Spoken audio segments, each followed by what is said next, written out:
तालुक्यामध्ये दादागिरी नाही हो, हुकुमशाही चालू आहे, बेबंदीशाही चालू आहे. नुसतं दादागिरी नाही, हुकुमशाही चालू आहे. भाजपची, आमदाराची व त्यांच्या सहकार्याची.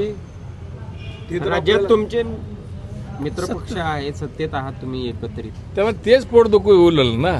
मित्रपक्ष वाढू लागले ना महाराष्ट्रामध्ये, अकोल्यामध्ये, सोलापूर जिल्ह्यामध्ये. अस्वस्थ आहे ते लोक. अरे कशाला अस्वस्थ असता? उद्या युती होईल न होईल ठीक आहे, पण 3.5 वर्ष तर अजून आहे ना युती. 3.5 वर्ष तर नीट वागा.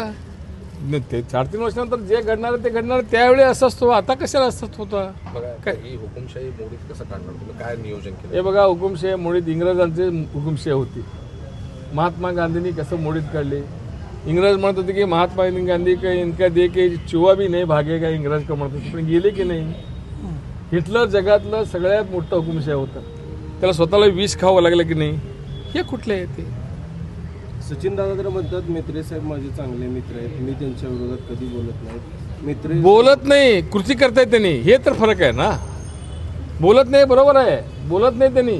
लय गोड बोलते, लय चांगलं बोलते, मिठी छुरी आहे ते, असं आहे. विचार परिषदेतला एकत्र दिसला तुम्ही. हो का, पंचप्पा कल्याणसाठी आमच्याकडे होते, सचिन पण आमच्याकडेच होते.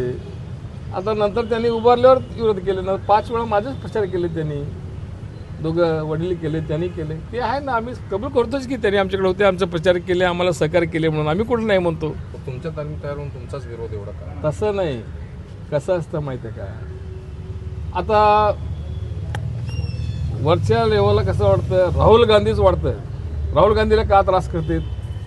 एकमेव माणूस आहे उद्या काहीतरी सत्ता पलटी करणार.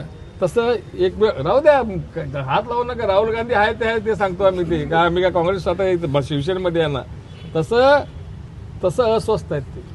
साहेब, राहुल गांधीचं तुम्ही कुठेतरी गुणगान गाताय असं म्हणावं लागेल. राहुल गांधींचं नेतृत्व तुम्हाला मान्य होतं?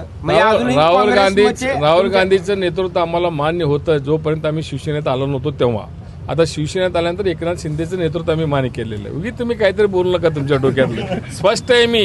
आपलं मूळ तुमचं एवढं द्वेष का? तुम्ही राहुल गांधी उदाहरण दिलं ठीक आहे, परंतु तुमच्यात तयार झालेले नेते तर तुमचा का द्वेष करतात? काय एवढं म्हणजे मनात राग आहे किंवा? आता त्यांनी द्वेष काय करताय ते करते, ते त्याच्या मनात काय द्वेष आहे ते का मी त्याचं मन का पडू शकत नाही. तुम्ही त्यांना विचारलं तर बरं होईल, एवढं द्वेष का म्हणून. बरोबर आहे की नाही? त्यांना विचारलं पाहिजे, एवढं द्वेष का करतो बा? मित्र तर तुमचं द्वेष करत नाही. उलट त्यांनी जेव्हा तुम्ही निवडून आला सुरुवातीला, त्यांनी मैत्रिणी स्टेटमेंट दिलं होतं. मला बरं वाटलं, माझ्या घरातलाच माणूस आमदार झाल्यासारखं वाटतं म्हणून मी स्टेटमेंट दिलं होतं.